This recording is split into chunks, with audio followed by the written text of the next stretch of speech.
to order. Welcome to meeting number 22 of the House of Commons Standing Committee on Finance.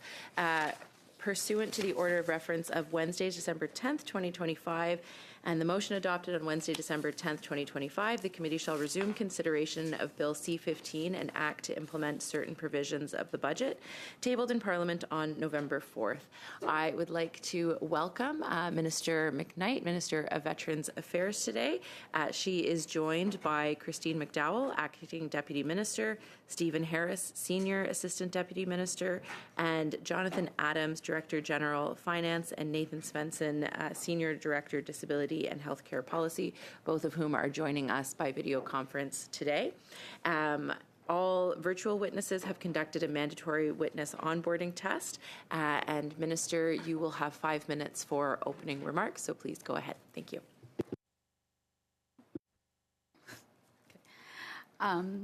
Thank you. Bonjour, chers collègues. Good day, dear colleagues. I would like to thank you for this invitation to speak with you here this morning regarding the Budget 2025 Implementation Act. Members, through the Budget Implementation Act, C-15, our government is delivering on our commitments to Canadians, spending less on government operations so we can invest more in Canadians, including veterans. Canada owes a debt of gratitude to those who have served and serve our country in uniform. The Government of Canada remains steadfast in its responsibility to deliver the care, benefits, and recognition that our veterans and their families deserve. As demonstrated in Budget 2025, we are taking concrete steps to ensure veterans receive the benefits in a timely manner. We are investing $184.9 million over 4 years, beginning in 26-27, and $40.1 million ongoing to stabilize the disability benefit service delivery system. This investment includes $24 million over 2 years to modernize IT infrastructure and operational processes to manage increasing demand. For the first time, this commitment is backed by permanent funding for the years ahead and reaffirms our commitment to Canada's veterans. Additionally, the budget aligns the reimbursement rate under the Cannabis for Medical Purposes benefit with current market prices. To be clear, we are protecting access to medically authorized cannabis for those who are eligible to claim it. The adjustment in Budget 2025 does not impact veterans' authorizations for reimbursement, eligibility for the benefit, nor the daily gram limits. On a cash basis, this adjustment will provide $129 million in savings annually. Additionally, and in line with public sector accounting practices, future savings must be recognized immediately with changes to benefits that impact long-term liabilities owed by the federal government. As such, Budget 2025 accounts for $4.23 billion in savings, the long-term impact of the reimbursement rate change. With this adjustment to the reimbursement rate for Cannabis for Medical Purposes benefit, from $8.50 per gram to $6 per gram, the actual impact to Veterans Affairs Canada's annual budget remains less than 2% on a cash basis. Veterans can and should be assured that no reductions to any other benefit is included in these savings. I would also like to address the proposed amendments to the Pension Act, the Veterans Wellbeing Regulations, the Department of Veterans Affairs Act, and the Veterans Healthcare Regulations that are included in Bill C-15. The proposed amendments to the Pension Act will clarify that province does not include Yukon, the Northwest Territories, or Nunavut for an annual adjustment method for disability pensions and related benefits. The BIA is also clarifying the rules to make clearer for veterans how annual adjustments are calculated for the former earnings loss benefit and to confirm that these calculations have been applied consistently. Furthermore, it clarifies how the maximum monthly charge for accommodation and meals is calculated in the long-term care program. Taken together, these updates make the calculation methods easier to understand and remove any confusion about how they should be interpreted. Overall, they provide veterans more clarity and transparency.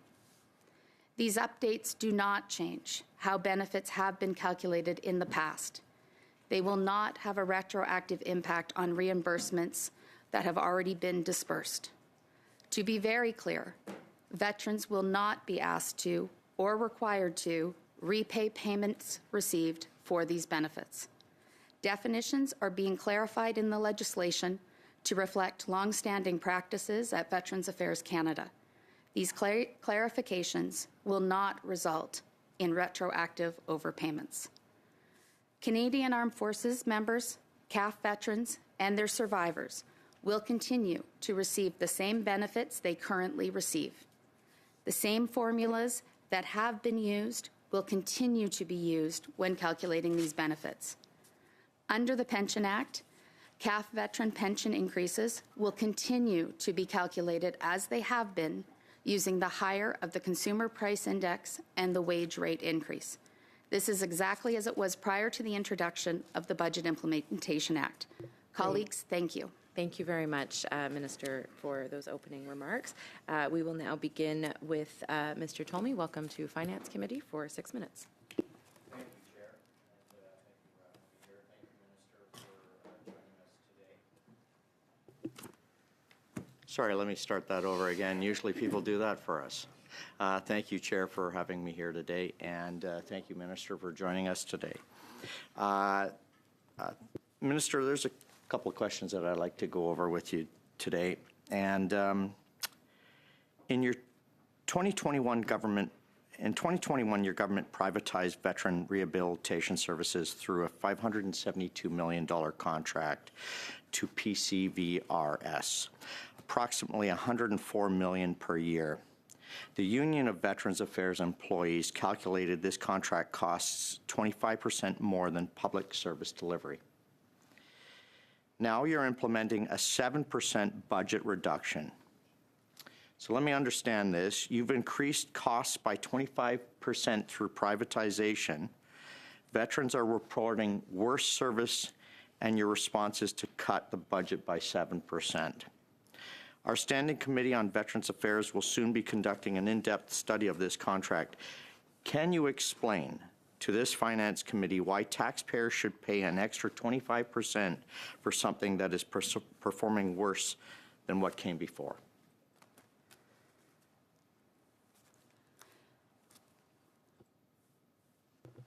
Sorry.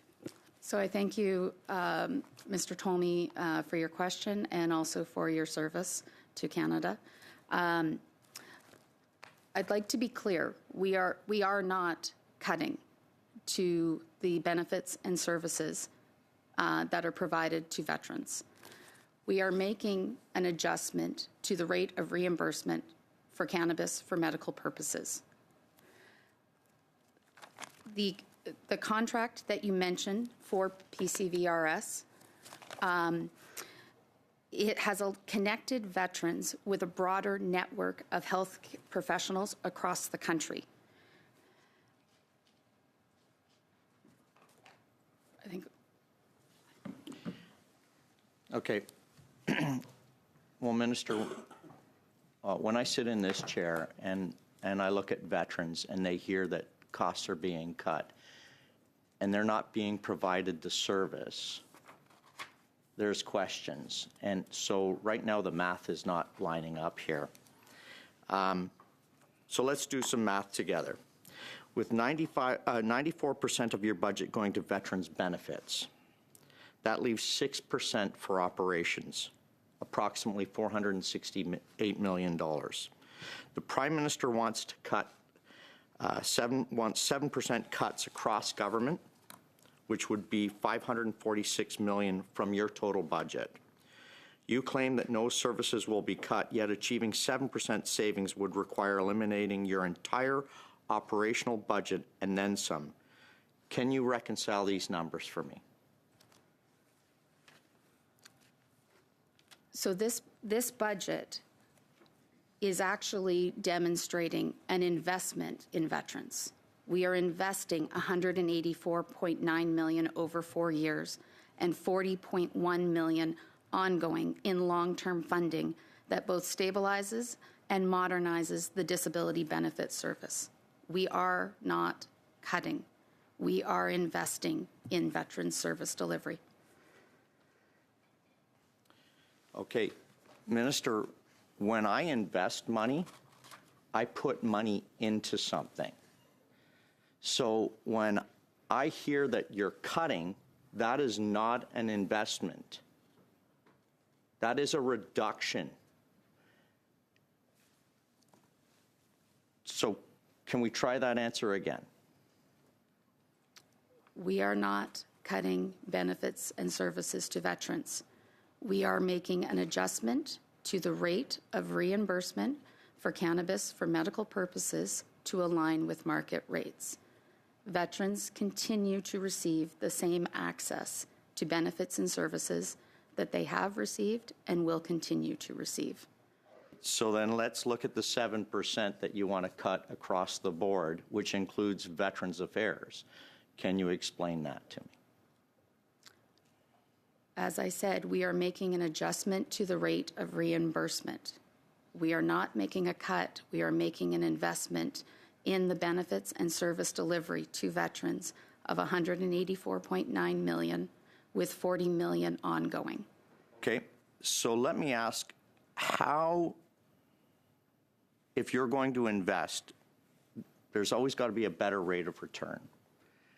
And we're not hearing that in veterans, in the service that they're being provided. So how is this reinvestment by cutting the budget going to explain how veterans who are waiting for just normal service that are being denied claims are going to get better service? How does this translate into better service with the cuts that you're bringing forward? A brief response, please. So as I have said, we are not making cuts. We are making an investment, and with that investment, we will continue to modernize and stabilize service delivery to ensure veterans receive timely, responsible, and accessible support. Thank you, Minister. Thank you, Mr. Tolmie. We will now continue with Mr. Fragiscatos for 6 minutes, please. Minister, thank you very much for being here. Thank you for the work that you're doing. I'm going to start with a very general question, and I ask this because I think when constituents and Canadians writ large hear Veterans Affairs, they think they know, and I'll extend that out also to members of Parliament. They think they know what Veterans Affairs does, but I think it's good to put on the record a crystal clear understanding of what your work looks like, and specifically what the department is tasked with carrying out. What is the mandate of Veterans Affairs Canada? Thank you very much for the question. Veterans Affairs Canada is here to serve those who have served our country. We are committed and we are focused on ensuring that veterans have access to all benefits and services for which they are eligible. When a veteran serves, we know so too does their family, and our acknowledgement recognizes that by supporting veterans, we are also at times supporting their families to ensure that we recognize their long-term commitment to serving Canada. Thank you. And can you speak specifically about the transition out of the military and what the process is like, but also specifically how investments of the type that you're overseeing assist in this? Certainly, thank you.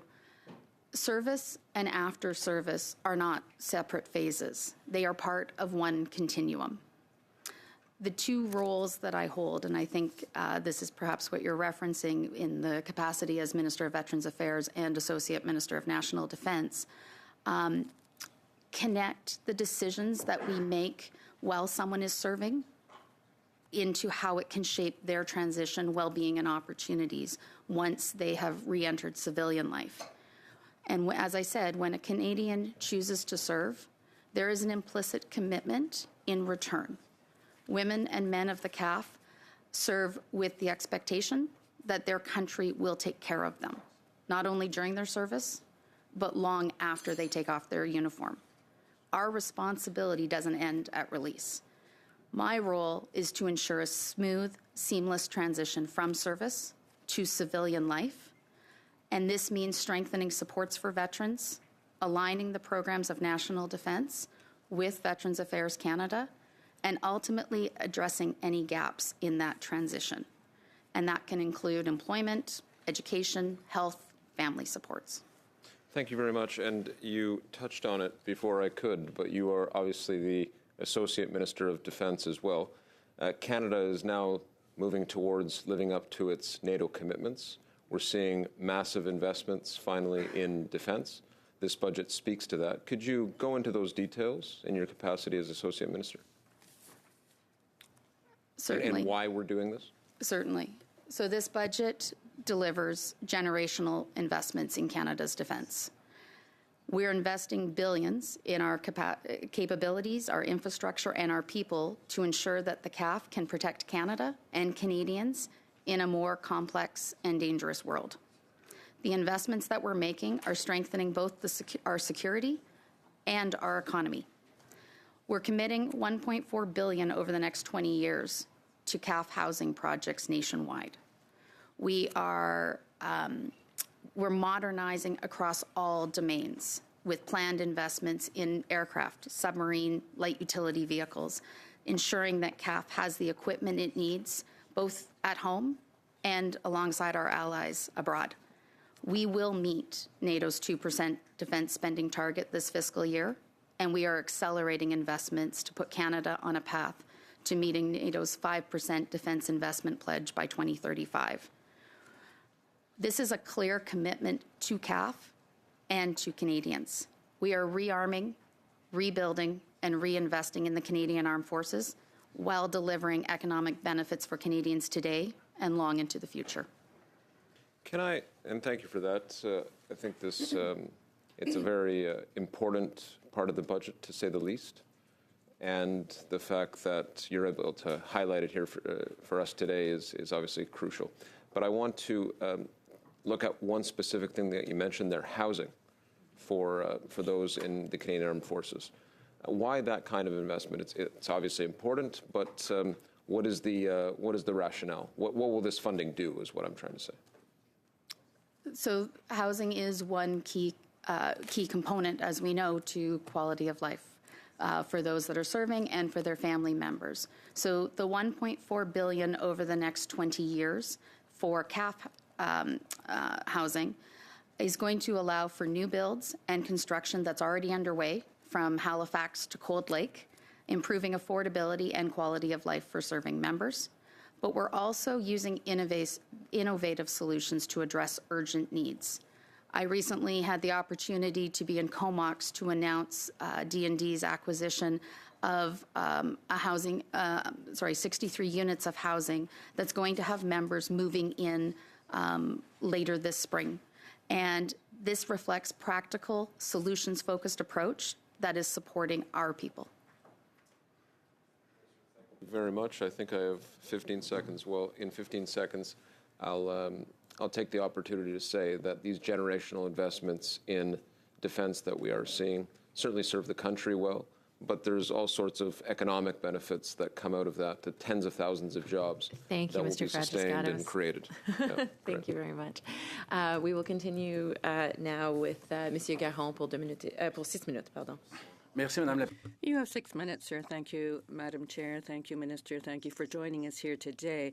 Without any criticism here, you are Associate Minister of Defence and Minister of Veterans Affairs, and based on the definition of what investment is provided by Finance, Minister of Finance, about 100% of your investments are operational, and about 1/20th of your budget is for services and the rest is for other purposes. You say that you're able to cut over 3 years 15% of these operational costs, but protecting all direct services to veterans. Is that correct?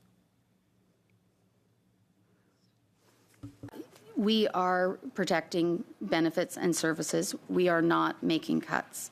this budget shows a readjustment. Donc, vous protégez les services. Je suis content de le savoir. All right, so you're protecting those services. I'm very happy to hear you say this, and this is very comforting for veterans where I'm from, because looking at the ombudsman's report, ombudsperson's report, many veterans, it takes 18 months before they get any services. Is this exactly what you're protecting? So the investment that we are making is about stabilizing and modernizing our service delivery so that we can continue to serve veterans. I appreciate the feedback from the Veteran Ombud, and we have an ongoing conversation and dialogue as she continues to highlight opportunities for refinement, improvement, growth, and we will continue to serve veterans. Merci. Donc, de vous Thank you very much. So, of course, you'll understand, and I understand that you've got all these wonderful speeches, and the department has written this out for you, and we're concerned, and that we are right to be concerned, and that it is our role to present our concerns to you. We also have concerns about services in French. You know, there are these two official languages. There's English, and then the interpretation and translation of English. And this is clear. Our veterans have difficulty getting services in French, even in Quebec. So is this the sort of poor quality of French service that you're going to be cutting all the more? So again, I will reemphasize that we are not cutting services for veterans. Veterans are entitled to receive services in their official language of their choice. I know my department has made a great deal of progress on this, and I would turn to my officials to share more details specific on Mais that. dans le fond, ce que vous nous dites, Okay, so look, basically you're telling us that, all right, I've got these veterans who call my office and say, you know, what they say, but okay, good. So there'll be some cuts among the officials and personnel at the department. Have you told Minister Lightbaum, Minister of Finance, how many positions will be cut? So as I said, this budget does not have cuts. It has... je vais refaire la question. J'ai peut-être mal posé. All right, perhaps I didn't say that clearly. Can you guarantee to us today that over the next 3 years there will be not a single civil servant let go in your department? Not a single one. Not one. What I can commit to is that in budget 2025, we are making an investment of $184.9 million with ongoing funding of $40 million a year to ensure that we can stabilize and modernize the service delivery for veterans. Madame la Présidente, c'est comme avec les... Look, Madam Chair, this is like with the Minister of Finance. We have a privilege here in Parliament, and that is to receive answers. My question is really clear. It's like super clear. And I'm not getting an answer, Madam Chair. Does Minister Lightbaum and the Minister of Finance, have they provided you with a aim of reducing your workforce? Have they sent that to you? Do you have that request? I'm just looking for the number of employees. Have they communicated to you an aim of reducing your workforce? Is that a document you've got? Is that a request that you have received? Right now, we have received funding through this budget 2025 to stabilize and modernize the benefits and services that we deliver to veterans.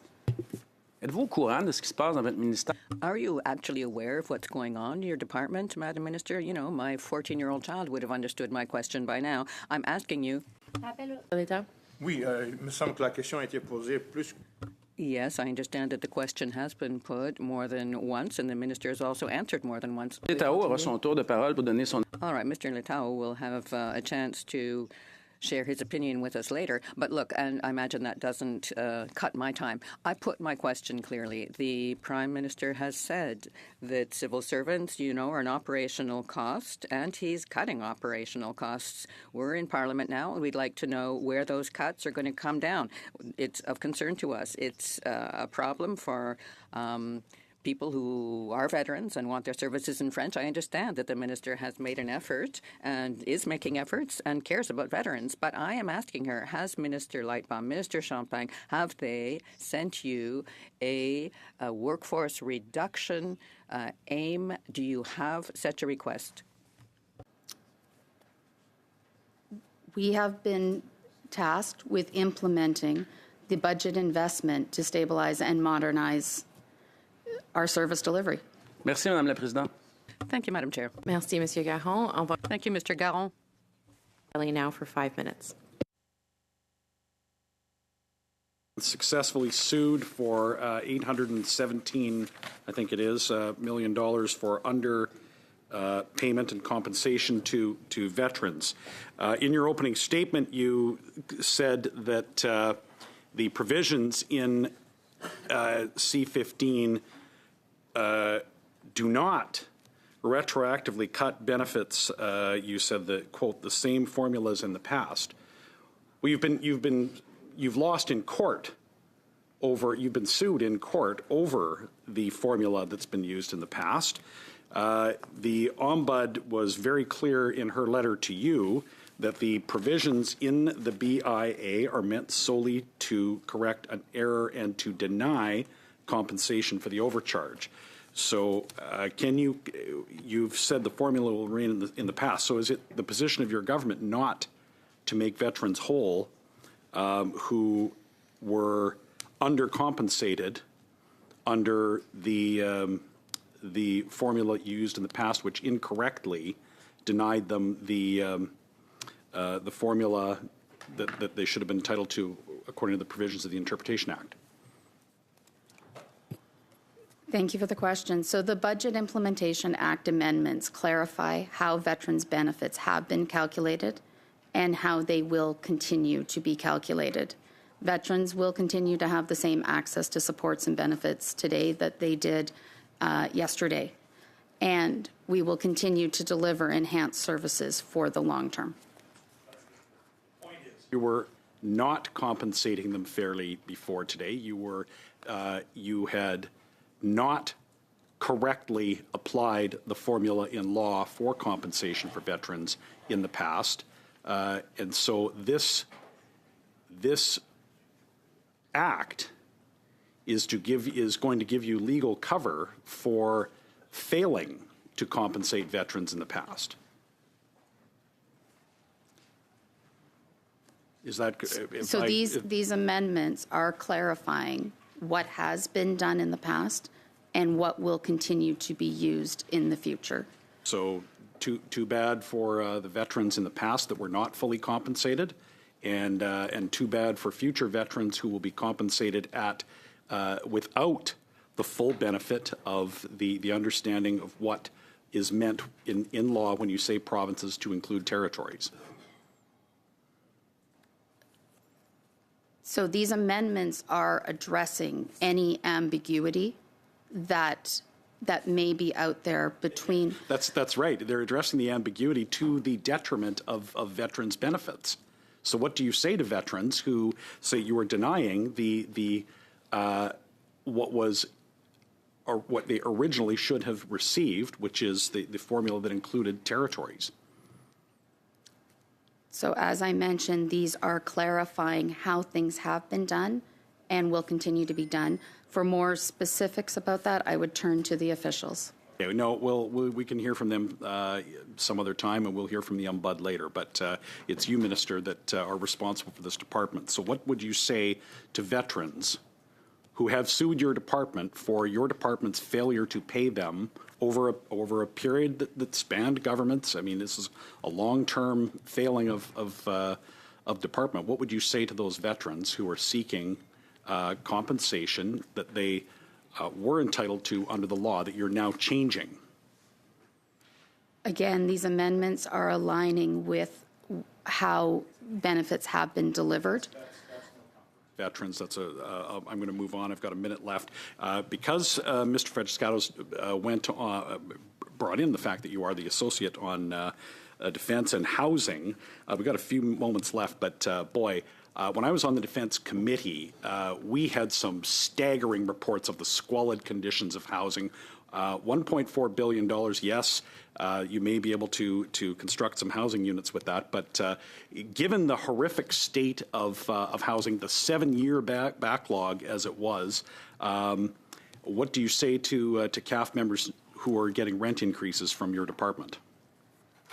So when it comes to CAF housing, we are looking at innovative solutions through private sector partnerships to give our forces safe and affordable places to call home. This is one of the ways that we are accelerating processes to get more housing available for CAF members, and we are continuing to make investments in housing. Thank you, Minister. Thank you, Mr. Kelly. We will continue with Mr. Greaves now for 5 minutes. Thank you. Thank you, Madam Chair, and good morning, colleagues. It's a pleasure to join you today. Good morning, Minister. Thank you for being here. As you know, my region of Southern Vancouver Island includes the headquarters of Maritime Forces Pacific, and Greater Victoria has long been the proud home of Canada's Pacific Fleet. So I represent communities and constituents who have a long tradition of service with the Canadian Armed Forces, as well as many veterans. And I'd like to start with a question about the CAF more broadly, and then, if I may, and if time allows, we'll come back to veterans in specific. This committee already this morning has heard some discussion of the commitments made by the government to reinvest in Canada's national security and defence, including a range of measures addressing long-standing, in some cases, challenges related to the Canadian Armed Forces, and that certainly includes housing, and I've been very pleased to see the announcements made by the Department of National Defence to invest in housing both at CFB Esquimalt and CFB Comox, both on Vancouver Island.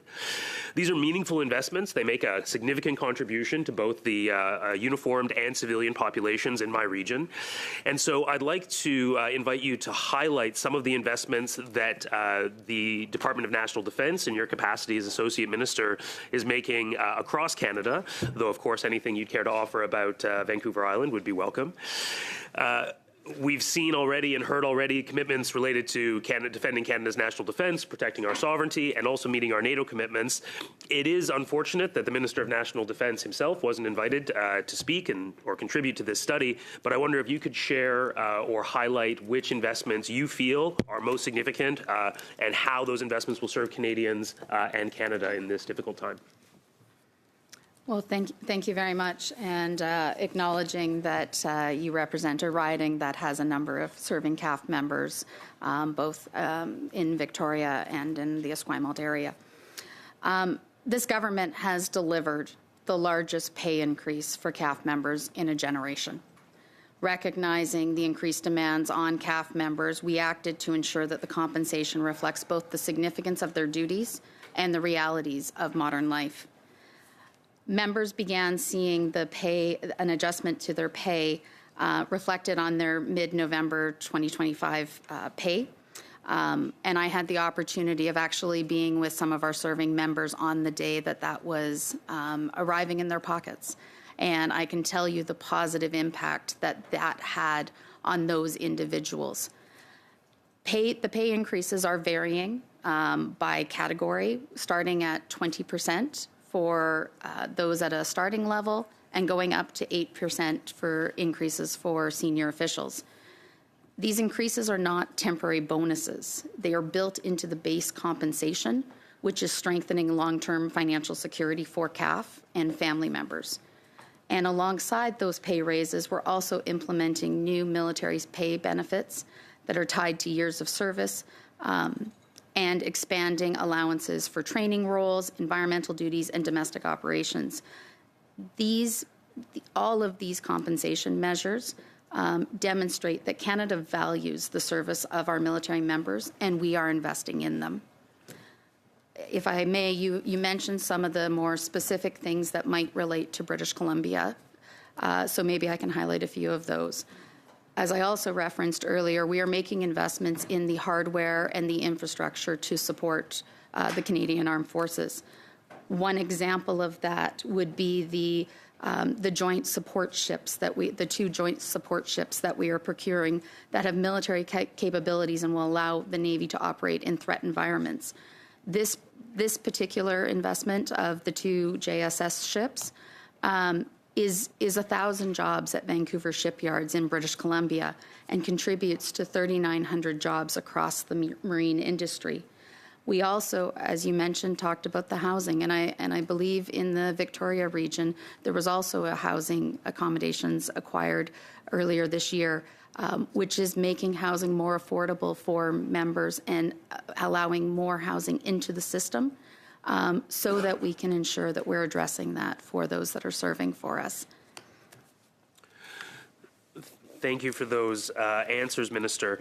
And certainly I can say that those investments the government is making in the personnel of the Canadian Armed Forces, in particular the increases in pay for CAF members, makes a significant investment in our communities and is certainly helping to support our local economies, given some of the challenging external factors that we currently deal with. You and I have spoken previously about... Thank you, Mr. Greaves. Your time is up. But Sorry, Madam Chair. Thank you. But thank you very much. On va continuer avec Monsieur Garon pour 2 minutes et demie. We move to Mr. Garon for 2.5 minutes. Thank you, Madam Chair, Madam Minister. Let me just make up. I withdraw what I said. I don't think my 14-month-old son would have understood my question, so I'm very sorry about that, nor do I think he would have cut 15% in the budget. Look, Quebec organizations receive a marginal percentage of VAX funding, despite their having a considerable number of veterans, the second largest veteran population in Canada. For example, an organization such as Le Sentier in my riding of Mirabel, which is of great help to many veterans, but has to fight for funding, for adequate funding. So I wonder why your managers, your civil servants refer veterans to such organizations without having supported financially these organizations such that they can offer services. Thank you for the question. And Veterans Affairs Canada invests in a number of veterans organizations across the country, including those in Quebec. For the specifics of how that is allocated, I would turn to the officials to speak to that. On aura l'occasion. We'll certainly have a chance to talk to the officials a little later. It's not a mistake to have them here. Do you think that Quebec organizations are receiving their fair share? I know that we are committed to making investments across the country, and I recently had the opportunity, while in Quebec City, to meet with one of the organizations that is partnering actually on an entrepreneurship program. Mais vous êtes-vous Right, but look, have you personally taken an interest in how much Quebec receives? Percentage, we've got the second largest veteran population. Have you, as a minister, looked at the breakdown by province? Have you personally wondered, like sitting down one afternoon, whether Quebec is receiving a fair share, whether its organizations are sufficiently funded? Have you put time into this? I've spent a lot of time committed to ensuring that veterans are being supported through the programs and the services that Veterans Affairs offers, and ensuring that they are able to have access to benefits and services that meet their needs. Combien de temps reste, Madame la Présidente? How much time have I left, Madam Chair? Thank you, Madam Minister. Merci, Monsieur Garon. Thank you, Mr. Garon, and we will continue with 5 minutes. Mr. Lefebvre. Thank you, Madam Chair, Honourable Minister, and witnesses. Allow me, first and foremost, to say hello to the veterans. I have the highest level of respect for men and women who have provided services to our country as you have, especially those from my riding, for example. Now, Madam Minister, as you know, we see and speak for our citizens. I have a veteran who served for over 20 years who of course, reported his earnings every year with all the documentation, and there were some calculation errors, and now he's being asked to repay, to reimburse, and this is causing a good deal of pressure. And we see here that this can lead to homelessness, to severe effects on people's mental health, suicidal ideation, people who are already suffering from post-traumatic stress disorder. So what do you have to say to these veterans who are victims of errors made by the department? So as with many Canadians, there can be adjustments in individuals' life circumstances, and as such, it may be necessary to review the benefits and services as their individual circumstances change. I cannot speak to your specific constituents' circumstances, but I'm happy to have the officials explain more about how that process works. Écoutez, Madame la ministre, en tout respect, j'ai Well, look, Madam Minister, with all the respect due to you, I've got other questions I'll follow up with. So, look, politics is a matter of choice, and I see that we're cutting 4.2 billion from our veterans funding while other services are receiving funds. If this were better managed, we wouldn't be losing 4.2 in IT. We'd have more money available for our veterans, something I insist on pointing out. So there has a council for women veterans that has been created. Do you know that some of these people have withdrawn from the committee? Est-ce que vous savez, Madame la ministre, Are you aware of this, Madam Minister? I see you looking through your sheets, but do you know that some members of this committee, Women's Committee, have withdrawn from the committee? vous savez combien il y a eu de démissions? Do you know how many? Il y en a eu de démissions? Yes, I do. Combien il y en a eu? So how many? Members have departed the committee. 5 of them chose to resign, and 1 was completing their term. And I thank all the members of the Women's Vous savez Veterans pourquoi? Council for their Est-ce que vous service. savez pourquoi ils l'ont? And do you know why they have resigned? Members are part of a volunteer advisory group, and I respect the decision of any member who chooses to move on to other opportunities. C'est quoi l'objectif du comité, Madame? So what's the aim of that committee, Madam Minister? What's its... It is an advisory committee for the minister that shares lived experiences that help shape important conversations. Beaucoup. Thank you. Are you aware that members of that advisory group said that it basically served for photo opportunities and they had no access to the minister? Have you met with these people? I have met with members of the Women's Veterans Council, and I continue to meet with them as we go forward in our work together.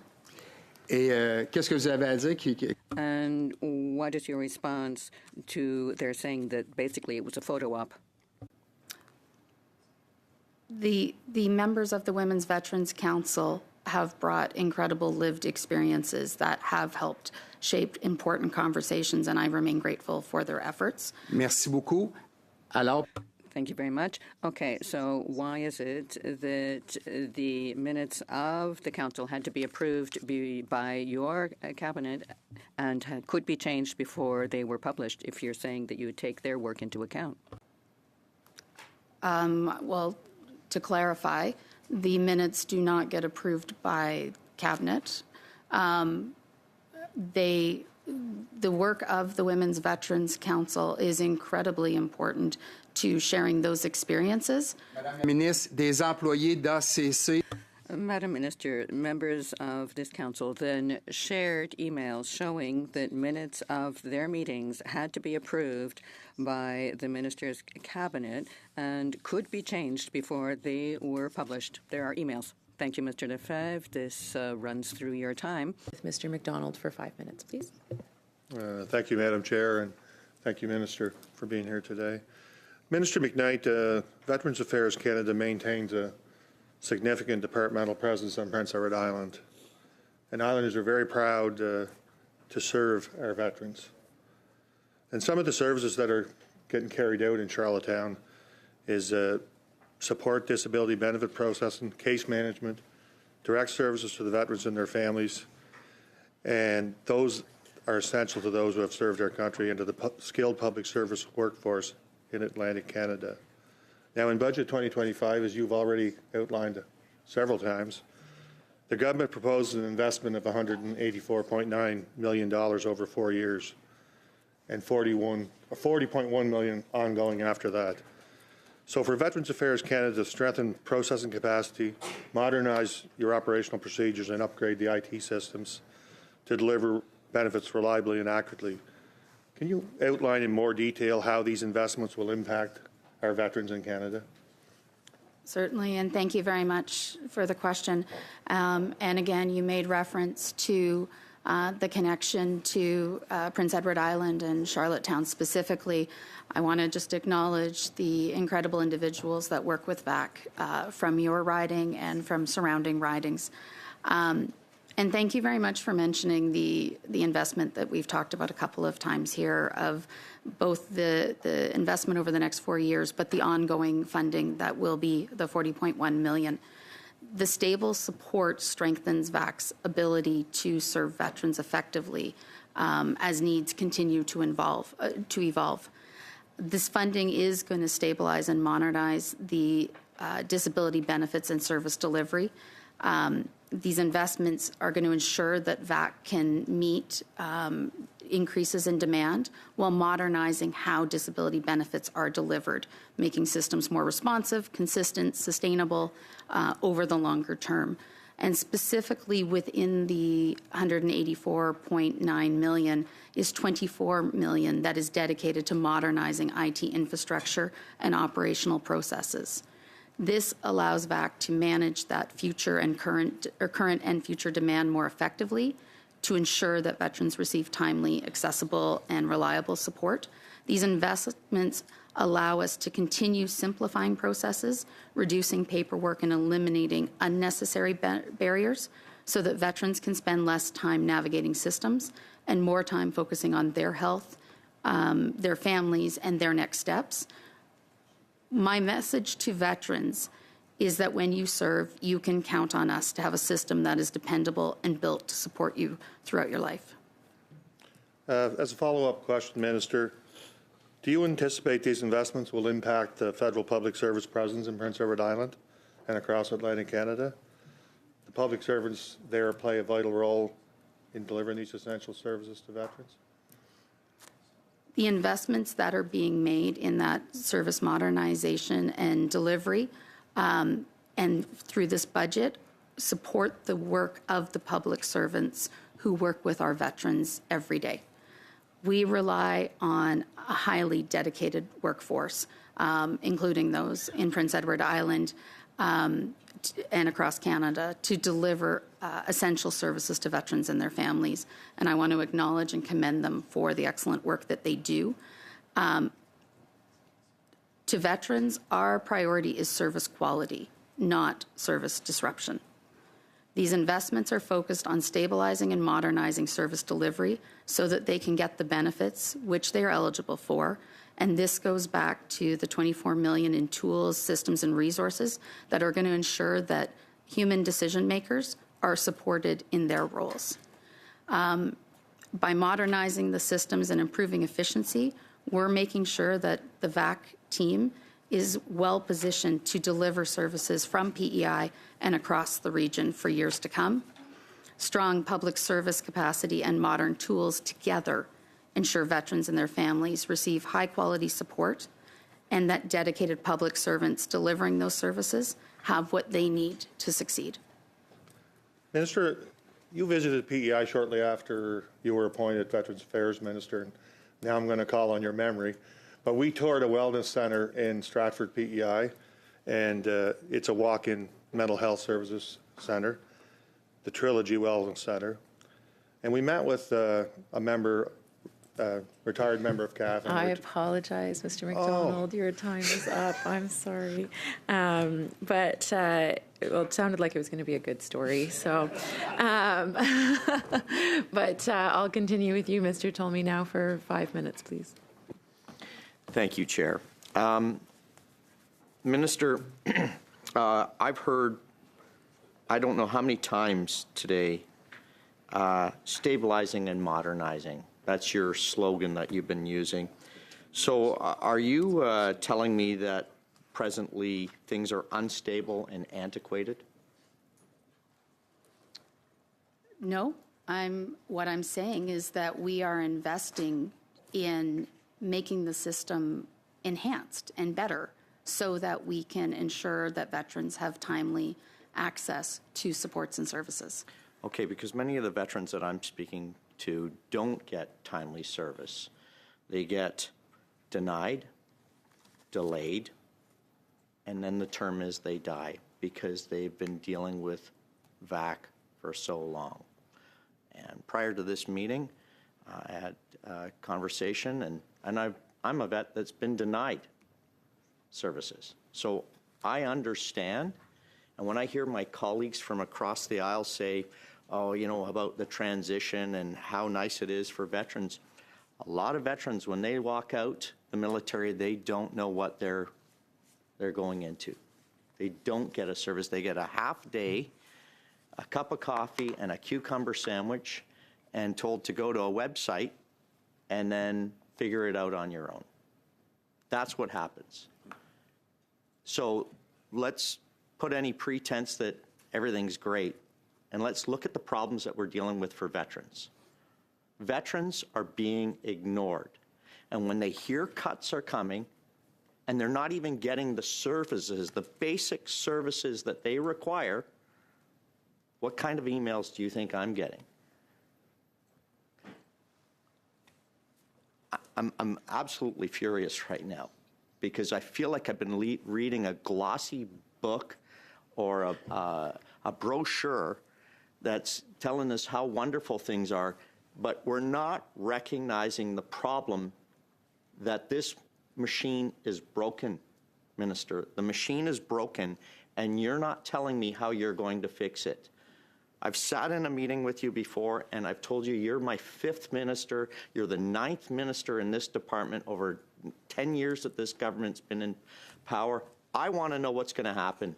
How are you going to fix it? Don't tell me you're going to stabilize and modernize. Tell me what you're going to do with these investments, with the reduction in the budget that you're putting towards this Veterans Affairs. Well done. So again, Mr. Tolmie, I hear what you're saying. And again, I would like to clarify, this is not a reduction. This is an investment so that we can enhance, improve, stabilize the service delivery system. And a key component of this is the acknowledgement of the ongoing funding of $40 million. This is about ensuring that veterans have access to the services and benefits which they're eligible for. And just through you, with all due respect, Minister, I don't believe you.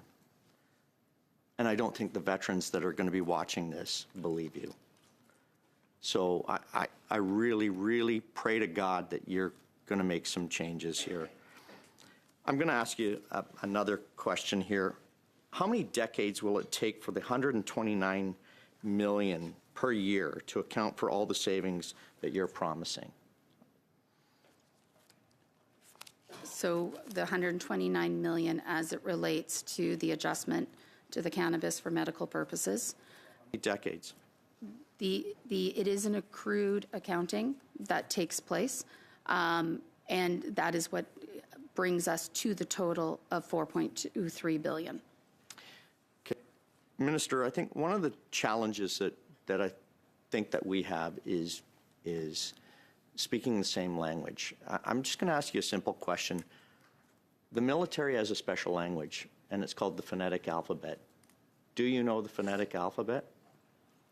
I am familiar with many elements of it. I would not be able to give you every item right now. All right. Well, there's a few that we could be using, but we won't be using for to keep this meeting above parliamentarian. Do you have one final comment? No You have more. 4 seconds left. Thank you, more, Mr. thank Tolmie. Mr. Littell. Bonjour, Madame la Ministre.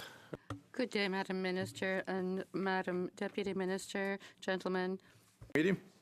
Just to perhaps just to make sure that we're all on the same page, when earlier my colleague, Monsieur Lefebvre, alluded to $4.2 billion in cuts. Well, it's not a cut. It's in fact a saving over the long term. It is an accounting process that over time the adjustment to the cannabis price leads to that. So we're not removing $4 billion out of the department's funding.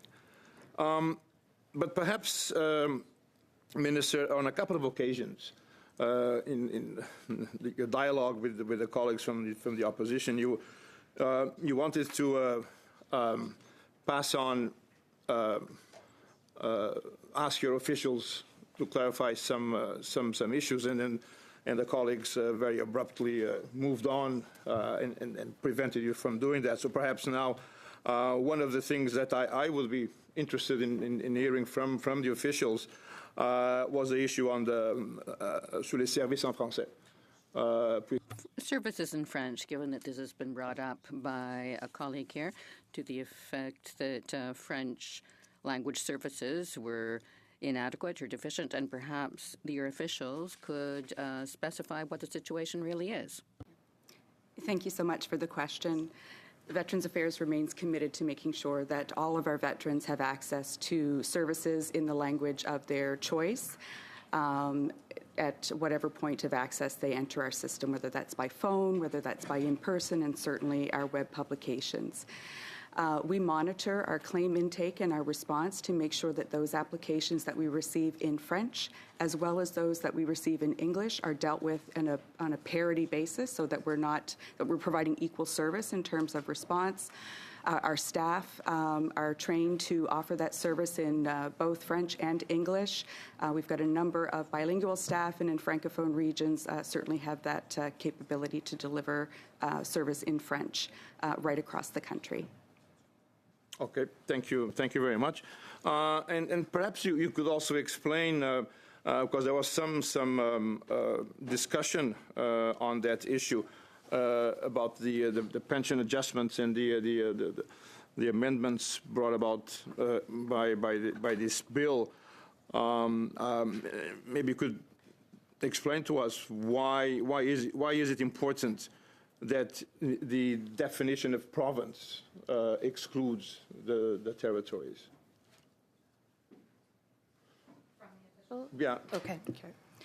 I'll get my colleague online, Nathan Svensson, to jump in here with a response. Thank you. Thank you for the question. To be clear, there is no disparity in benefit entitlement between those who reside in territories and those who reside in the provinces. When the program was designed, the term province was used in the calculation in the legislation, and that's the application that the department has used to calculate the benefits since the formula was put in place, and that was the original intent. And the VAC has been calculating all of these benefits that are noted in the Budget Implementation Act as originally intended. And the objective of the amendments is simply to make the legislation clear. Thank you.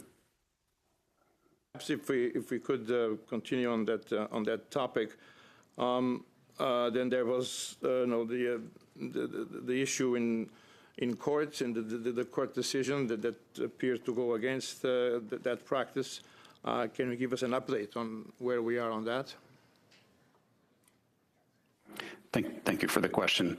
I just want to correct the assertion that was made earlier that the government lost in court. The government settled a lawsuit, and settling a court action is a way to avoid the burden on both parties of a lengthy and expensive trial. And settling a court action does not establish that there was any kind of error or failure. It simply resolves the current claim. And the fact remains that VAC has been calculating these benefits as originally intended, and the amendments to the legislation at this time just avoid any perceived ambiguity that may continue. Thank you. Thank you, and thank you for that clarification. That indeed makes matters a lot clearer. And as I also understood from previous discussions, thank you, Mr. Letao. No repayments are required. Thank you very much, Mr. Letao. Thank you. On va conclure cette heure avec Monsieur Garon. And we will conclude the hour with time for Mr. Garon. Thank you, Madam Chair, Madam Minister. The Parliamentary Budget Officer has just published a note saying that if we reach NATO's aim of 5% of GDP in defense that your budgets are covered by, we will be increasing the federal debt to GDP ratio by 6.5% and raising Canada's deficit, that's not in your notes, it's just come out, by $60 billion. Your government has undertaken to do this. Do you think this is realistic, increasing the federal debt to GDP ratio to 7% within the next few years. And if your government has undertaken to meet these targets and spend to do so, why are you reducing your budgets by 15%? How do you reconcile the two? Does this fit? Do you think that for members of the public and for veterans, the new veterans and old veterans, do you think that this is easy to understand? Do you think that your government is making any sense? So our government has made the commitments to reaching the NATO 2% this fiscal year, and the 5% by 2035. Veterans Affairs Canada is a significant contributor to the NATO calculation, and that is why we are investing in Veterans Affairs. Mais comment vous conciliez le fait... Right, but how do you reconcile the fact that we now have the Parliamentary Budget Officer giving us these figures from now until 35, 36 will have the federal GDP, debt to GDP ratio up by 5% and so forth, and we'll have a $60 billion deficit. And now you're telling us that you're looking at all this and you can't even tell us whether you're going to reduce your workforce, and you can't give us any answers. So do you trust that veterans will receive their share of this money, given how much it costs? Canada, the Canadian government and myself are committed to ensuring that veterans receive the benefits and services for which they are eligible for the service that they have given to Canada. So I am committed to ensuring that we continue to support veterans with things such as the ongoing funding, which is a commitment to veterans. Thank you, Minister. Merci, Monsieur Garon. That concludes this hour. I'd like to thank Minister McKnight and the officials from Veterans Affairs, and we will now briefly suspend while we switch over to the next hour. Thank you very much.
this meeting. I am delighted to welcome retired Colonel Nishika Jardine, the Veterans Ombud, as well as Dwayne Shippers, the Deputy Veterans Ombud.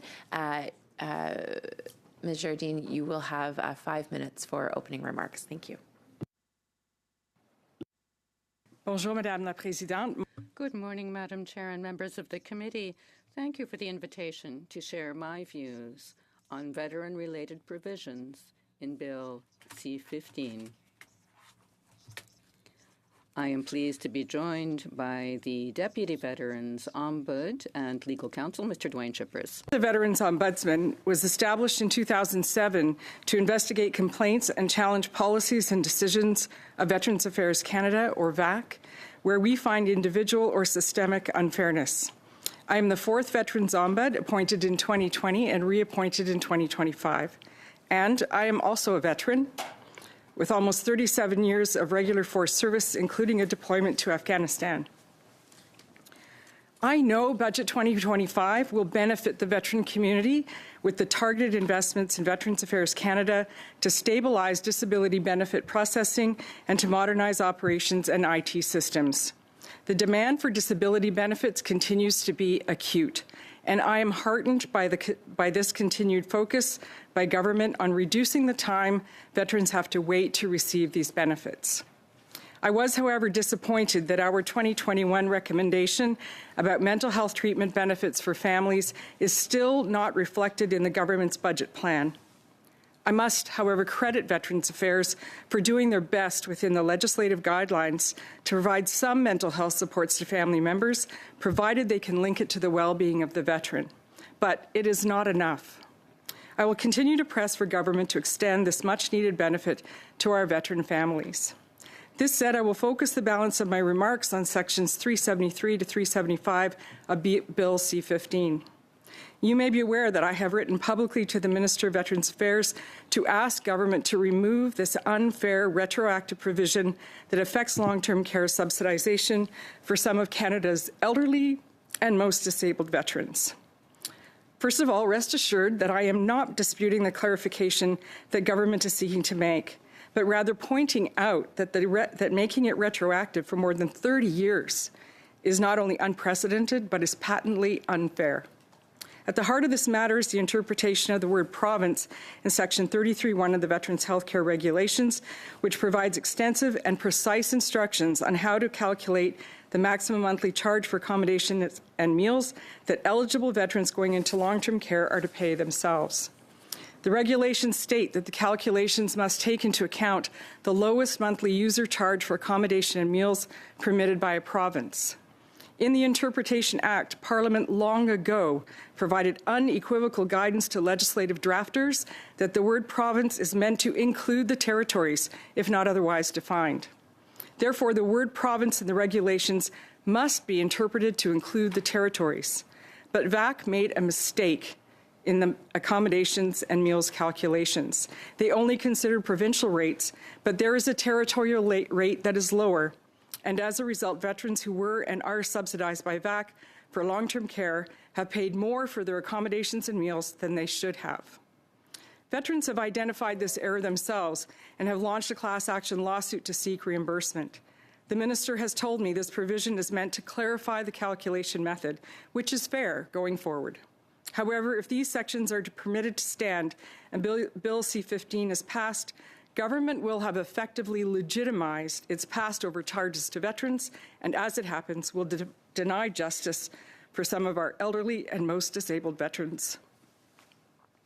So, as I have said many times before, Veterans Affairs is charged with delivering benefits and programs to a unique community of Canadians who value trust and truth as the high watermark of service.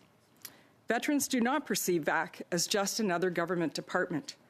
After we have served Canada by putting mission before self, we expect that Veterans Affairs will behave with the utmost integrity and commitment to our well-being.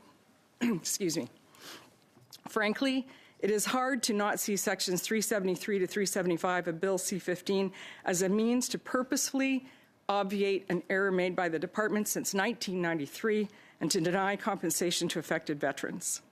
VAC already faces growing reputational backlash over the manner in which it communicates with Canada's veterans, their families, and survivors. On behalf of the entire veteran community, and in particularly our elderly and most disabled veterans, I ask government to do the right thing, to remove these offensive sections, acknowledge the error, and in some way make whole those veterans who were affected. This would be a step in the right direction towards regaining the trust of the veteran community. Merci, Madame la Présidente. Thank you. Thank you, Madam Chair. We will begin now with Mr. Tolmie for 6 minutes, please. Thank you, Chair, and thank you to the Ombud and the Deputy for joining us today, and I do appreciate your presentation. And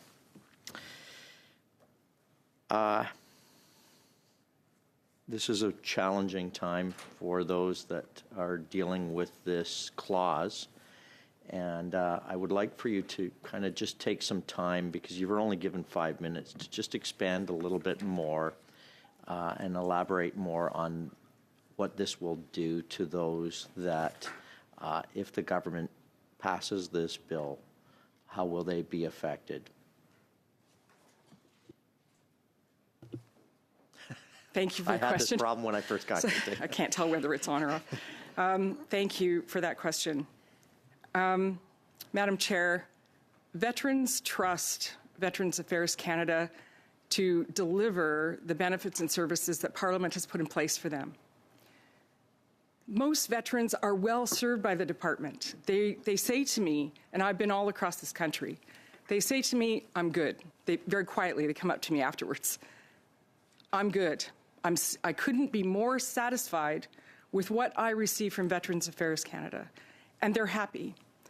But there is a group of veterans who have been affected by these decisions in the past and who are deeply concerned about this particular decision that would essentially go against the rule of law and wipe out the mistake that the department has made. And I can tell you that there are veterans who so deeply distrust the department, and they are so angry about this. And it makes me sad, because I know the good that the department is doing. These are good people. I believe them, and I have faith in this department to deliver. But these kinds of things just destroy that trust. And for military and RCMP, trust is what we base our service on. If I can't trust my buddy to do his part of the mission, then we can't complete the mission. And what the government asks us to do is, quite frankly, nasty business. Trust is everything. This is it's a small thing. Just say we made a mistake, correct the mistake, make it clear going forward, absolutely. But don't wipe out 30 years of having made that mistake and just pretend it never happened. I appreciate your perspective, and I appreciate your passion in this role. And I know that I would say you're very balanced in your compliments and then the challenges that you're facing. So I just want to point that out, that I appreciate that. This was brought up by the vets themselves. Did they bring this to your attention, or was this something that you happened to come by through your research and through your daily kind of role as the Ombud? I have traveled all across this country. We've been to every single military base in Canada and met veterans in that area and spoken with commanders. Veterans say these things to me in the margins of my town halls, and they bring it to my attention. Okay. We talked about that if the Liberal government were to do this, this would be just kind of unprecedented. And the respect that vets have would be lost, because integrity and your word is your bond in the military. We've talked about that. I've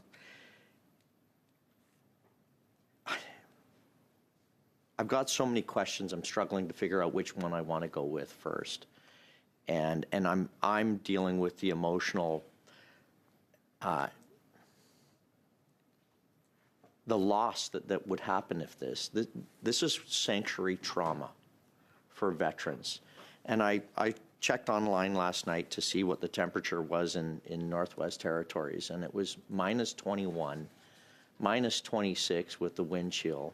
And I think about vets that live up there that they can't afford the cost of living, and it's more expensive up there to deal with. What do you think is the way forward for VAC and for this government in order to correct this? I believe to just remove the retroactivity provision would go a long way to helping veterans see that they can trust the department to own up to a mistake. I'm struggling with the answers that I received from the minister earlier, and so did the answer that she provide line up with? Is it satisfactory for your recommendation, and does it answer your letter? I think I've not received a response from the minister to my letter. But I can say to you... Jardine, we'll have to end this round here. Thank you, Mr. Tolmie. We will continue with Mr. Letao for 6 minutes, please. Thank you. Bonjour. Hello, good day, madam, and good day, sir. Thank you both for your service, and thank you for being here and for continuing your service in the way that you are by representing the issues and the needs of veterans, the Veterans of Canada, representing them well. Thank you so much. And thank you for continuing to do so in the manner that you are. So, picking up on the prior question, you have just said to my colleague that you have not received a response from the department or from the minister to your letter. Is that correct? Yes, that's correct. Very well. You have also said that most veterans are well served, receive services delivered in good time and well by the department, but there remains a smaller percentage that feels that they are not well served and that reach out to you. Underscoring the issue that has been brought up here, the issue of retroactivity of this clause, this provision. Let me make sure I understand correctly. By changing the definition of province, thus eliminating the territories from that calculation, the effect, practically speaking, is that benefits that veterans, at least the part that veterans themselves must pay, the payments they need to make, is higher. Does this apply to all veterans, or is this higher cost, which is nefarious to the veterans, is it only affecting veterans who live in the territories? First of all, it's not a small group. I just want to make that clear. Okay. I did not say small. It is not a small group. There is a majority who are well served, and there is a cohort that are not. I want to make that really clear. The number of complaints to my office over the 5 years that I've been in have gone up significantly. So my understanding of the accommodations and meals calculation, it's very complex. But the bottom line is that the department must look at all of the costs for accommodations and meals for long-term care. In the legislation, it says province. The Interpretation Act says the word province, if not otherwise defined in that act, must include the territories. It so happens that the rate for accommodations and meals for at least the past 20 years or so has been lower in one of the territories, which means that the veterans who are eligible for long-term care paid for by the department, and it's not every veteran, there are criteria, that they have paid more for accommodations and meals than they should have. And this is going over 30 years. We've not done the investigation into the numbers. The department can give you that answer. But over 30 years, there are, I'm sure, thousands of elderly and most disabled veterans who have paid more for their accommodations and meals than they should have according to the law. VAC made a mistake in that calculation. Oh, thank you. But what I was trying to understand is they've paid more regardless of where they Absolutely, regardless of where they live. Okay, that's what I was trying to get at. Thank you. Okay, and so what bothers you and many veterans is the fact that sections 373, 75 contain a retroactive provision.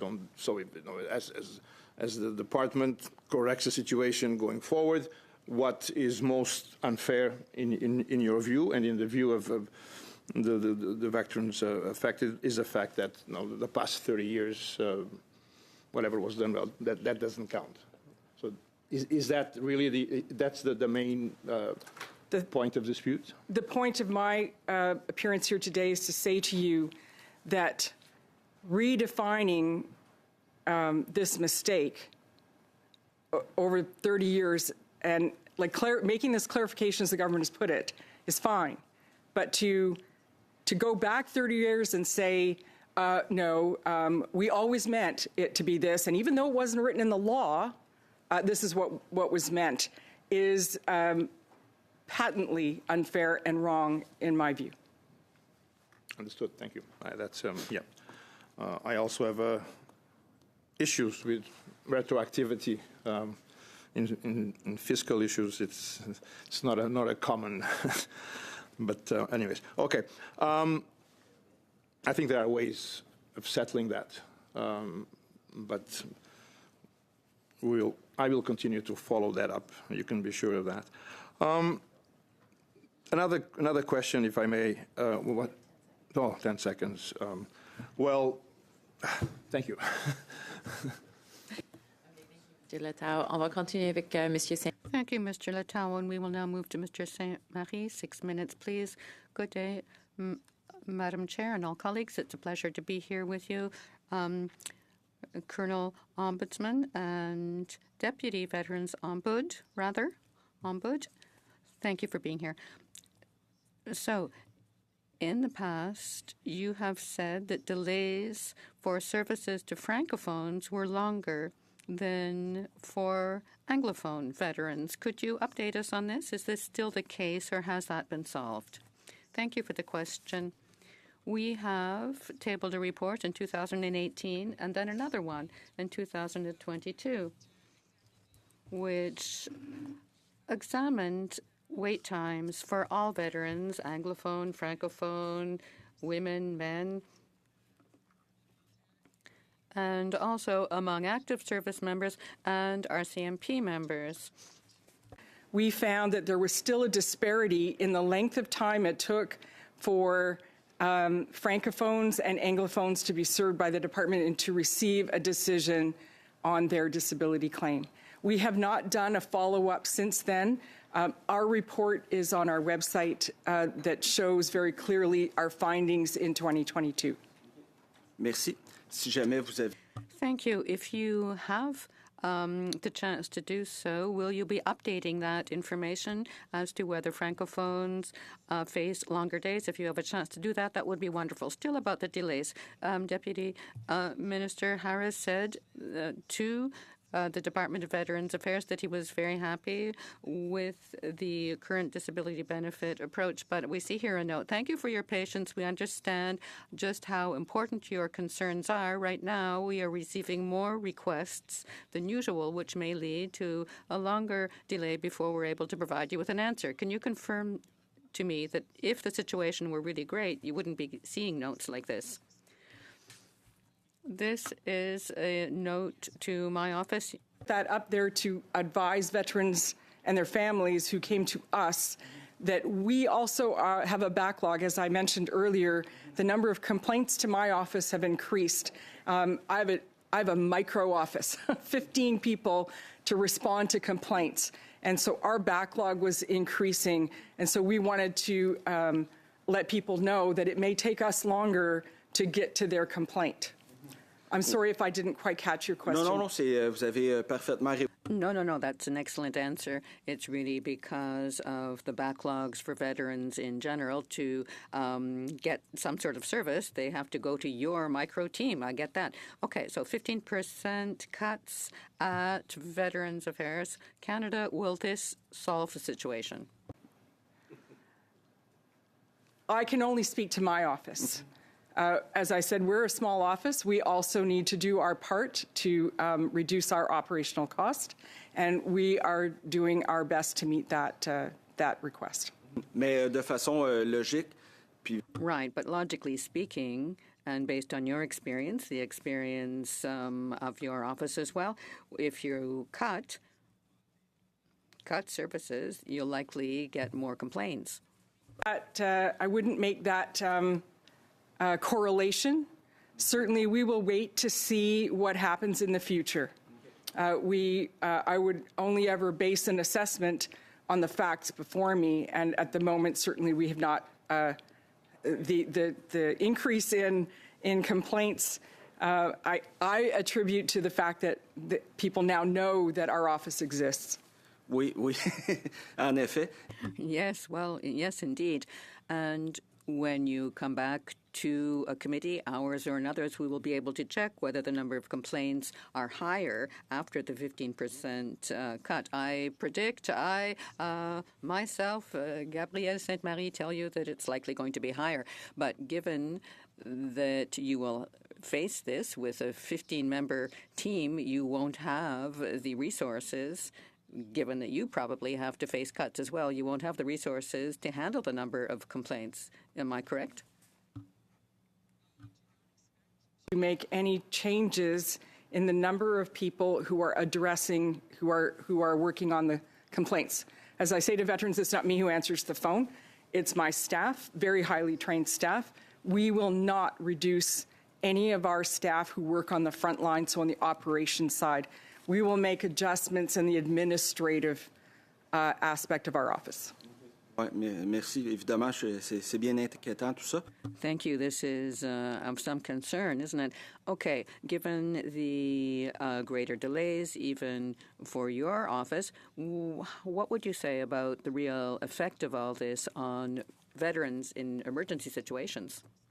Comes to our office, if we perceive that there's an acute need, whether it's financial or something else, where we believe that there's an emergency or there's a crisis for that veteran, we push their file to the top. We address it immediately. We triage, so to speak. Dans ce contexte-là de compression de... So in this context of cuts, do you feel you'll truly be able to continue playing your role as an independent speaker for veterans? Monsieur le Président, vous êtes très sévère avec le temps. You are very strict on time, Madam Chair. I'll remember this. Thank you. We have next Mr. Lefebvre for 5 minutes. Président, merci à vous. Thank you, Madam Chair, and thank both of you here. Thanks to both of you for being here. And I would also, of course, as I begin, thank you for your service to our country. I've said that to prior witnesses. I have the highest respect for women and men who serve our country. So a true thank you. You wrote a letter on the Minister on the 12th of December 2025. This is the 5th of February 2026. Now, to update people listening to us, your letter was about concerns expressed by veterans about the injustice of certain retroactive measures in Bill C-15 that would exclude territories with regard to payments for long-term care, monthly charges for accommodations and meals for veterans going into long-term care. Now, the minister was here before us. Did you meet her here in the corridors? Qu'elle vous a parlé? Yeah. Did she speak to you? Elle a répondu à votre lettre. Est-ce que vous avez... Did she respond to your letter? Did she provide you with any further information? Exchange pleasantries on her way out the door. Okay. Et est-ce que Okay. And was the discussion positive with regard to your requests, that is? Opportunity to discuss my letter with the minister, only to mention at a meeting that she acknowledges having received it. Okay, mais elle a donné au... Okay, but she's provided no further information or follow-up or positive sign of some sort of response? Not responded to me in writing, and that's all I can say. Ça n'en dit long par rapport au respect. That seems to speak for itself with regard to respect for veterans. You said at the outset that veterans are furious and they have lost trust in the department. And hearing this, I mean, this is very disturbing. This is very sad. I said so in my opening remarks, all the respect that I have for the women and the men who have fought to defend our rights and our liberty here in Canada, and to thank them. They're treated in this way by the Department of Veterans Affairs. This is totally unacceptable. Look, the aim of my own life, my motto, I say openly to everyone here, is respect. And I always say it's like looking in a mirror. If we respect others, they respect us back. Right now, the minister, the Liberal government, is showing no respect whatsoever for the women and men who fight for us. And this is unacceptable. It's really shocking. My colleagues are shocked. I'm shocked.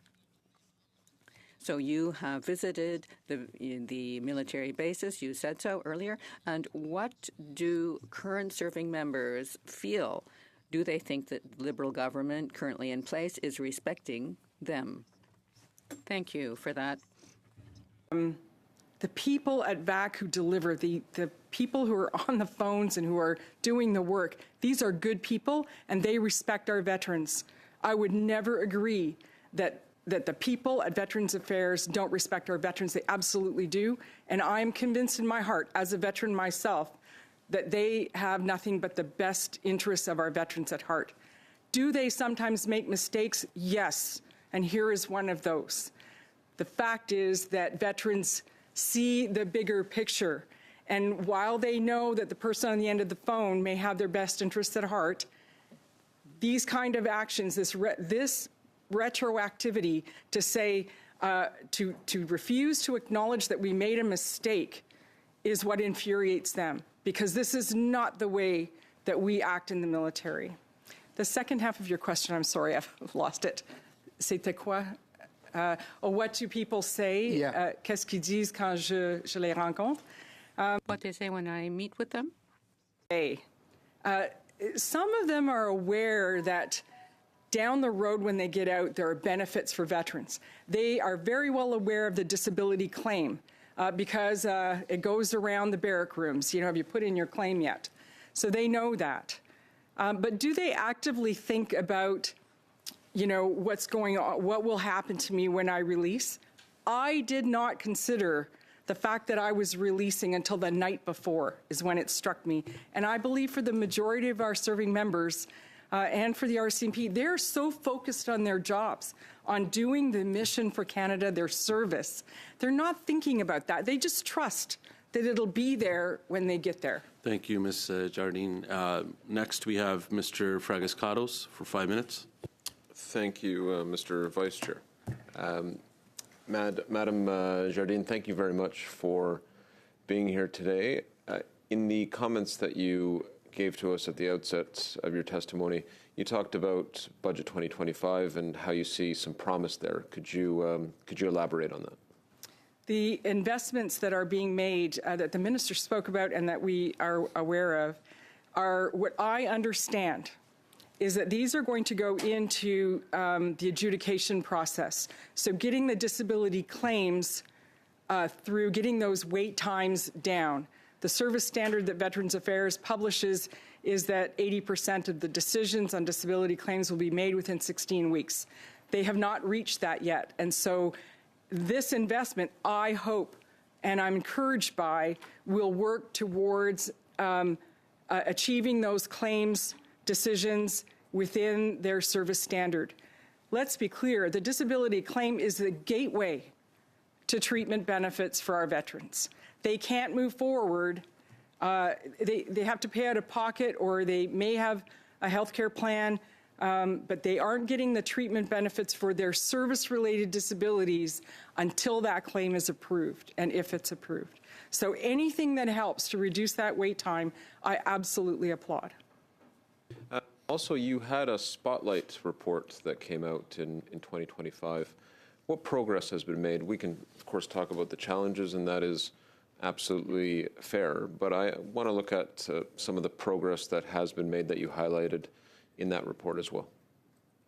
I don't have it top of mind, the spotlight. We publish this every year, certainly in the time that I've been in the office, and we track every single recommendation made by our office since 2007, the ones that are still valid.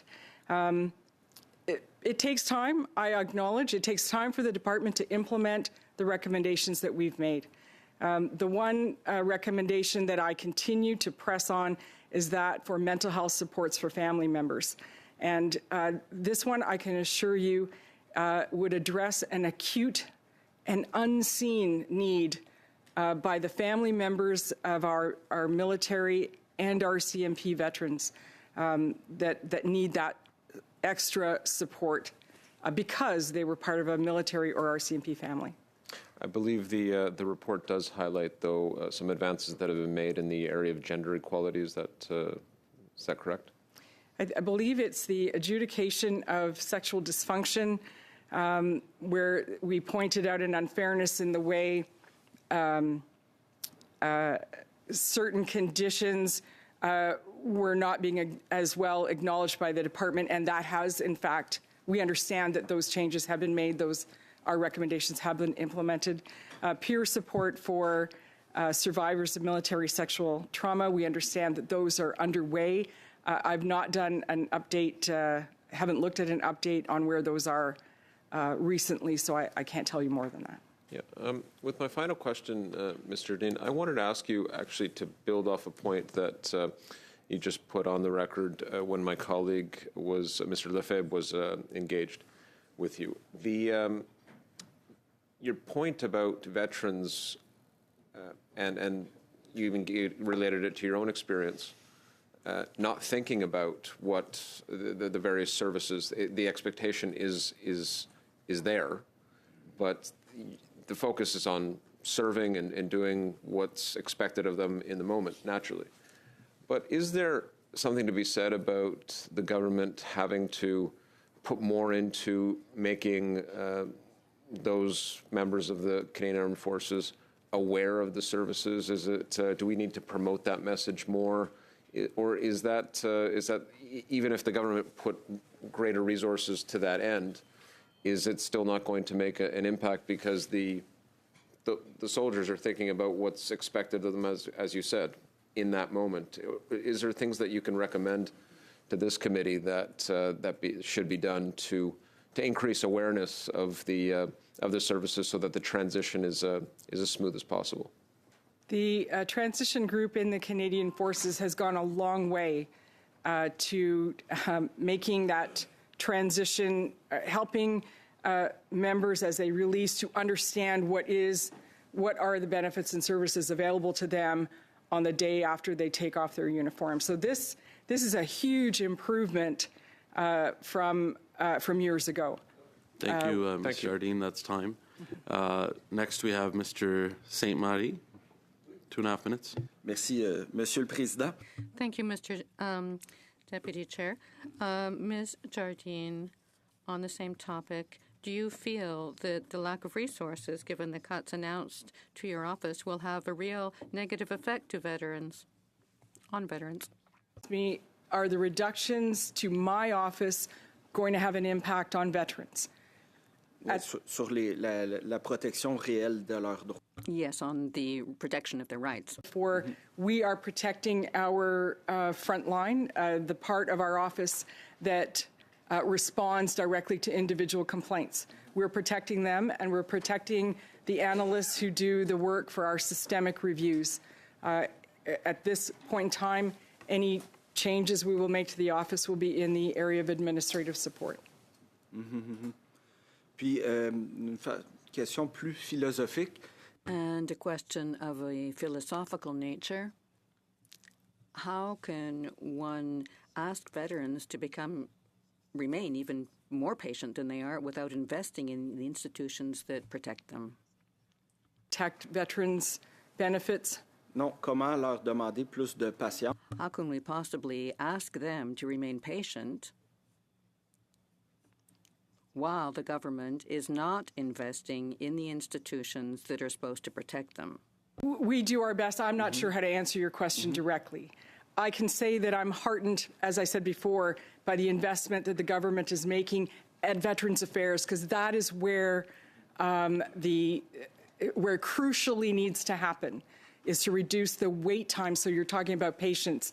So veterans waiting for their disability claims to be approved so that they can move forward with their benefits. So this investment, I am heartened by, because I'm hopeful that it will continue to bring down that wait time. Madame la colonelle, ombudsman adjoint, je vous remercie beaucoup. Puis comme on a... Thank you, Colonel, Veterans Ombudsman, as well as Deputy Veterans Ombudsman. Thank you so much. And we have little time, so I will cede the floor. Next, we have Mr. Kelly for 5 minutes. Let me begin by thanking you for your service to Canada and your ongoing service to veterans. We all appreciate that very much. In your service to veterans, you wrote quite an astonishing letter.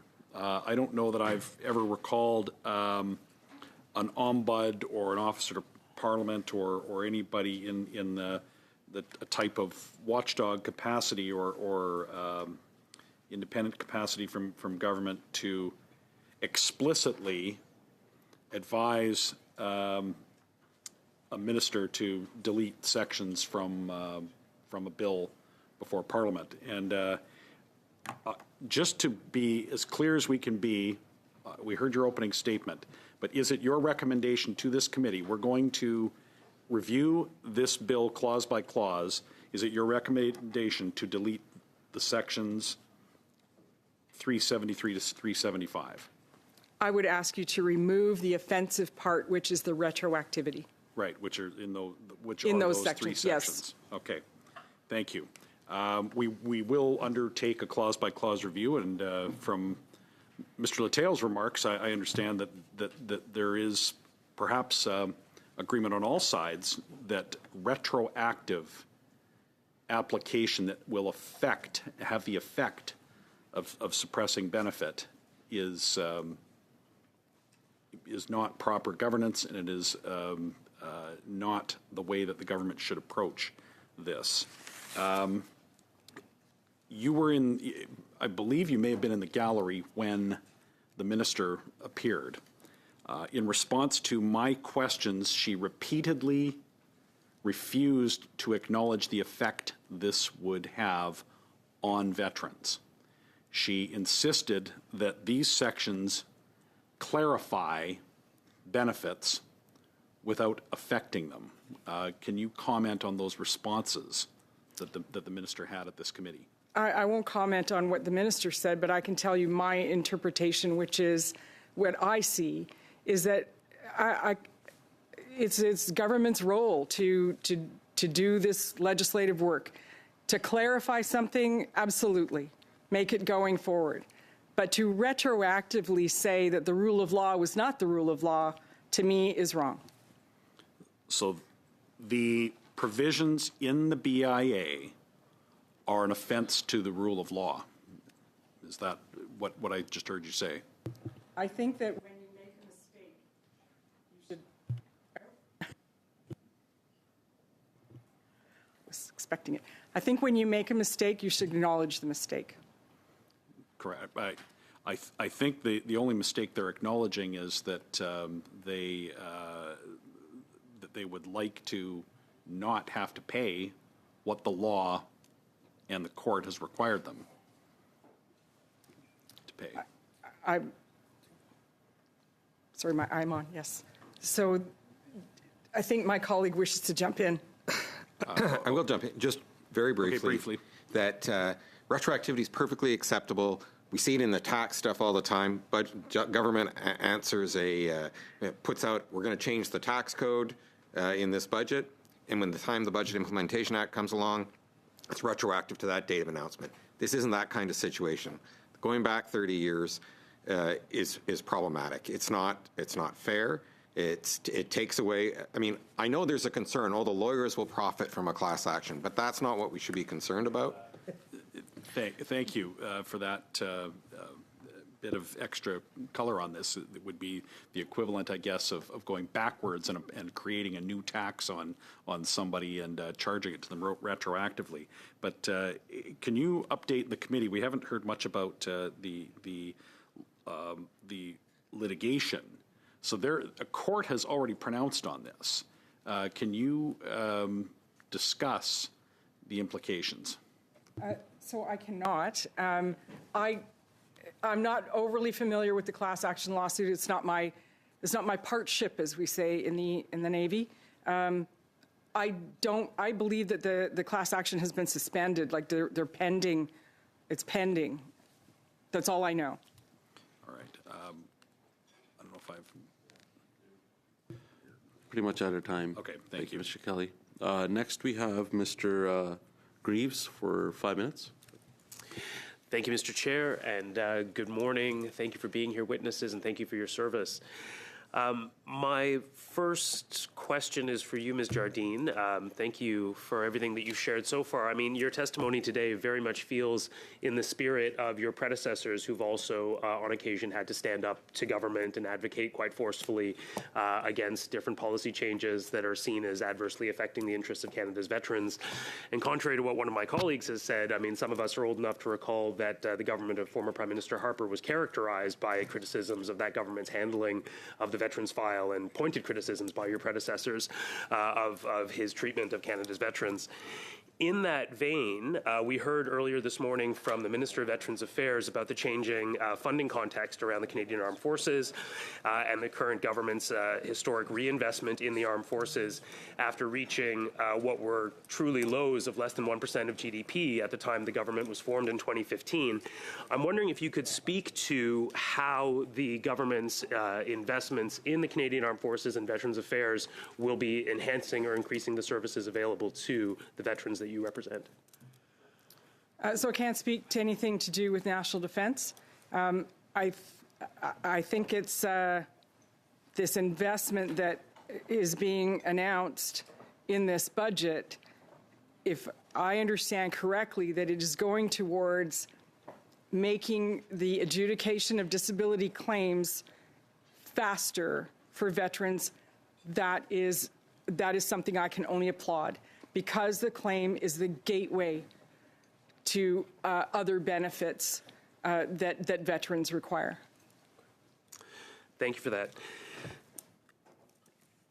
At the same time that the context around funding for Canada's veterans and the armed forces is changing, I feel that there has been changes in the nature of the veterans population as well that may not be well understood by the public at large. I wonder if we could just zoom out a little bit, and if you could provide us with a bit of a sketch of the composition of the veterans population in Canada currently and how they might differ from populations of veterans from the past. Well, we're all... I think I certainly grew up with looking at veterans on Remembrance Day as being older gentlemen who served in World War II or maybe even World War I or Korea. And that's what my sense is, that Canadians see that demographic as veterans. But today, veterans reflect the entire scope of Canadian society. A person who serves in the Canadian Forces and is discharged after completing basic training is a veteran. And so they could be as young as 20. across every demographic of Canada. I put veterans plates on my cars because this is not a classic veteran face. So I want people to know I also am a veteran, and I am part of the full scope of the Canadian demographics. And with that in mind, could you maybe expand on how it is that the changing composition of the people who make up Canada's veterans population affects the nature of the services that they require or rely upon from Veterans Affairs Canada's, or perhaps the kinds of complaints that your office receives? So the benefits and services for veterans is laid out by Parliament and legislation. Government has set out what those benefits are. Veterans Affairs, in my view, what I understand, is charged only with delivering those benefits that Parliament has put in place. And that is what Parliament has put in place. Whether it meets the needs of veterans or not is something that, Parliament may want to look at. I think, as I said before, there is a majority of veterans who come up to me and say, I'm happy with what I receive from Veterans Affairs Canada. There is a cohort who struggle. And I'll leave it there. Thank you. How am I doing for time, Mr. Chair? You have about 40 seconds. Oh, 40 seconds. Okay. Is there any characteristic, shall we say, or any features that population you've referred to of the veterans who struggle to access the services that they're entitled to, or who otherwise come to your office with complaints? Is there anything that characterizes or distinguishes that population as opposed to the majority whom you've said are satisfied with the services they receive? Veterans who've seen combat, who've been deployed, and have and their mental health has been affected by their service. These are the ones that I'm deeply concerned about, that they will leave the Canadian Forces and then come to Veterans Affairs. And let's be clear, Veterans Affairs is charged with safeguarding public funds. This is taxpayers' money. I certainly would disagree with it just being handed out. There have to be processes. Thank you, Ms. Jardine. Colleagues, we have enough time for just one quick round, so we'll go 2 minutes Conservatives, 2 minutes Liberals, 1 minute Bloc. Okay, we'll just do 2 minutes each party besides the Bloc, so we'll do 2 minutes. Mr. Thome. Thank you, Chair. How long ago did you send your letter? My letter is dated the 12th of December, I believe. Can I get the mic on just to... I'm sorry. My letter is dated the 12th of December, 2025. Okay, and you said that the minister acknowledged your letter. When did you receive that acknowledgement? She and I met a few weeks ago, and she said she acknowledged that she had received it. Okay, and you have not received a response to your letter as of yet? Correct. Do you think that the minister has had more than enough time to respond to your letter? I am happy to receive a response from the minister when she's ready to provide it. Okay, what if that happens after a decision's made and this clause has not been adjusted? Mr. Chair, I will respond to that in the time and in the moment. Okay, I know I don't have much time. You were cut off when I asked that you had not received a response to your letter, and you said, I can tell you, and then you were cut off. What was it that you were going to tell me? I honestly don't remember. I'm sorry. But I See, said... there's a culture of honor. I don't remember. I made a mistake. I can't remember. Veterans live in a culture of honor, and then when they come into the civilian world, they expect the same. And unfortunately, this issue is skirting around that. And so I appreciate your perspective on saying, we've made a mistake, let's fix it, let's get on with it. So thank you very much for your testimony. Thank you, Mr. Thome. Next, we have Mr. McDonald, 2 minutes. Thank you. And thank you both for your service to our country. Just quickly, you talked about in your comments about the adjudication process at VAC and how those timelines may be improved by our government's investment in Budget 2025. Can you just elaborate a little further on that? Where's the backlog in particular? In 2022, we did an update to our assessment. We did a review in 2018 of the wait times for these disability claims. We noted an improvement over those 4 years in 2022. I can only hope that continuing investment will continue to improve the department's ability to meet its service standard. And I was going to ask the minister, but I had an opportunity last summer, shortly after getting elected, to visit a mental health walk-in clinic in Stratford, PEI. And we heard from a retired RCMP officer and a retired CAF member, and they both spoke about post-traumatic stress syndrome and how this clinic was allowing them to function in life, simple things like grocery shopping that become very troublesome for them. Can you comment, do we have enough of these walk-in clinics for our veterans today, or? Thank you for the question. I'm not qualified to answer. I don't know. I do know that there's a cohort of veterans who struggle to meet the administrative processes demanded by VAC for them to access the benefits and services they may be entitled to. No, it's, we'll wrap up. Thank you, colleagues. That's the end of this panel. Thank you to both our witnesses, Ms. Jardine, Mr. Shippers. Ms. Jardine, thank you for your service. We'll, I guess, adjourn, if that's the will.